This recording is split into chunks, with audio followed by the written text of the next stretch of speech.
This is a different video for me, and it's a reflection on the attempted suicide scene with Jinx. And it's going to be a good thing that this video is not monetized either. And the first thing I want to say is that if anyone listening feels like they're in that place where no one can reach them, or getting close to that place, please call a suicide hotline wherever you're at, or talk to friends or family, even if you feel that they won't get it. Having said that, Jinx's downfall in Season 2 was a natural progression from what I saw in Season 1. Her world was shattered with the shattering of her family as powder, introducing her to a constant state of mental instability and volatility that was only kept in check by others, such as her foster father Silco in Season 1. The sequence of events that take place across the rest of that season, with the reintroduction of Vi trying to get back into her life, and the conflicts with her and the topside enforcers, further antagonize this condition until the finale, where she accidentally kills Silco and feels abandoned by her sister. With no one to keep her volatility in check, Jinx fires off the Hex missile that kills most of the council. In Season 2, we find that this isn't the end, because she's now gone into hiding and has fallen into even a deeper state of depression. She's already suicidal by this point, but has enough strength somehow to move forward, and enough to consciously save Aisha, but still be more or less of a extreme introvert, pushing others away who are trying to get her to act or get to know her. And as anyone can tell you, Aisha reinforces Jinx's desire to live, a lifeline that is extended to her so much so that she tries to leave the identity of Jinx behind and start over.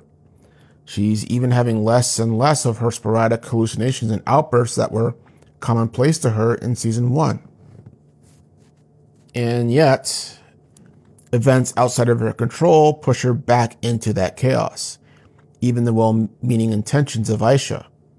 But again, it seems like she gets another lease on life in finding Vander and seemingly reconcile with Vi. And for a while, she has her family back, or at least a new one composed of Vi, Vander, and Aisha. And then, in an instant, all that is taken from her. Again. It's more than she can bear, and as Caitlyn puts it, she just surrendered to the enforcers without a fight. From this point on, her descent into darkness is now full on. Jinx's suicidal tendencies are now on full blast and full display. She doesn't even try to hide it anymore, telling Caitlyn in the dungeon at one point to do what you came to do. Jinx wants to die. And when she locks up her sister in the cell to escape, it's so that Jinx can walk away the only way that she knows how to. She's now lost everything. And the one person left to her, she's just being a source of conflict for her. And as her theme song in the episode says, she's tried as hard as she could to continue and keep believing, but every time it gets jinxed. Aisha's death was just the final straw, her last lifeline being severed, which is what leads to the scene where she burns down Silco's old headquarters and is about to off herself in the final act. Fortunately, Echo arrives to save her 5 times, but Jinx is seemingly hell-bent on ending everything, consumed by her fear and depression that she feels no one can reach her at now. So, I connected with this very much because I've been in that place.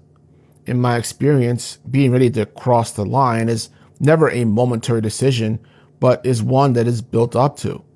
It often feels like being trapped in a smoke-filled room, choking, but with a see-through glass wall that you can see the other side where you can breathe. The people on the other side telling you to come on and to join them, unable to see the choking smoke around you in your reality that only you can see. And this only compounds the situation until you hit that line of desperation. And what I especially liked about both the build-up and the scene with Echo is how even choosing to move forward despite that weight is a battle unto itself, and almost never won in one go-around.